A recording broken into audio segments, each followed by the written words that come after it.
My name is Jerry Han, and over the past few months that we've been stuck at home, I've been learning a lot about finances, and I've slowly realized that a few of these financial basics is extremely important for everyone to learn.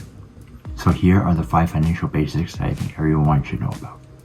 Credit cards allow you to spend money based on the limit that they give you, but a lot of people have a problem with spending more money than they can pay off at the end of each month. The problem with this is that the interest rate for credit cards is one of the highest out there, and if you don't end up paying your money off full at the end of each month, you end up paying significantly more for no reason. If you learn how to use credit cards efficiently by paying off your balances, you can build up your credit score, which can help you with larger purchases like a house or a car in the future. Another advantage to using credit cards is the sign-up rewards that they offer.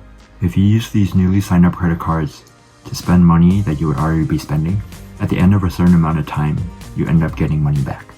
The second financial basic I think everyone should learn is to save a certain amount of money at the end of every month.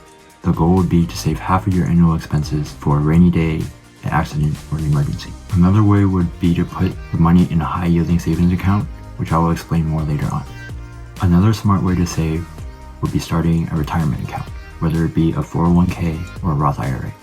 Now, a 401k is used if you are employed by someone. Many times, the employer may match what you put in every month. The money that you put into this 401k allows it to stay there tax-free until you're retired. A Roth IRA is another type of retirement account, and it's one that you may use if you are self-employed. This account lets you put up to $6,000 a year, tax-free until the age of 59 and a half. The third financial basic that I think everyone should learn is learning how to invest. Now, I believe that if you learn how to do this early on, you're going to be far ahead of the competition. If you were anything like me growing up, you would see a lot of these red and green graphs on TV, and I thought these graphs were only used by financial gurus or people that worked on Wall Street in New York. But if you have no idea what a stock market is, a stock market is basically a market where people and investors buy and sell stocks. These stocks are shares or ownership of a public company.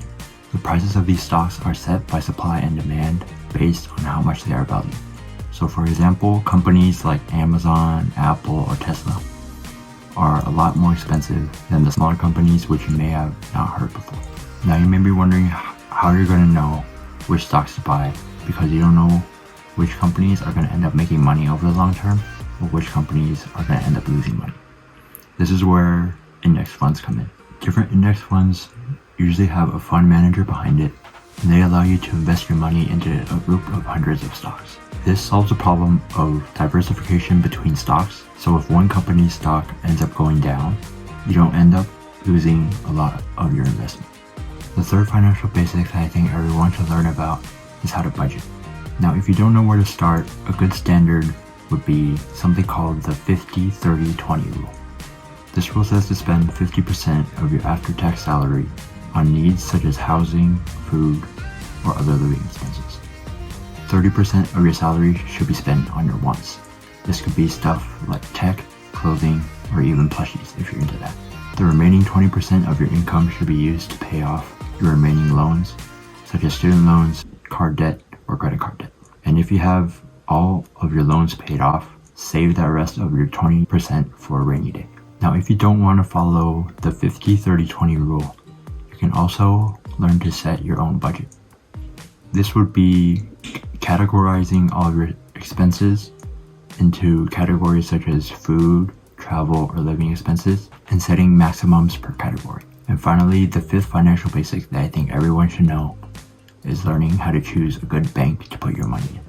A lot of these traditional banks, such as Bank of America or Citibank, set minimums on your checkings and savings account.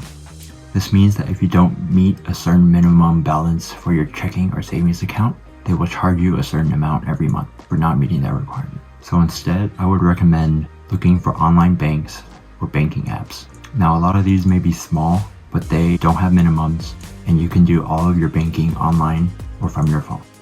Some of the more popular ones recently have been Capital Bank, Ally Bank, or Chime Bank. Another reason to consider these banks is something that I mentioned before, which is finding a high-yield savings account. And many of these banks, such as Ally Bank and Chime Bank, provide one of the highest yielding savings accounts out there. And that's pretty much it. Those are the 5 financial basics that I think everyone should be learning in school. If you found this video helpful in any way, shape, or form, please give it a like. Subscribe if you would like to see more, and I'll see you all in the next one.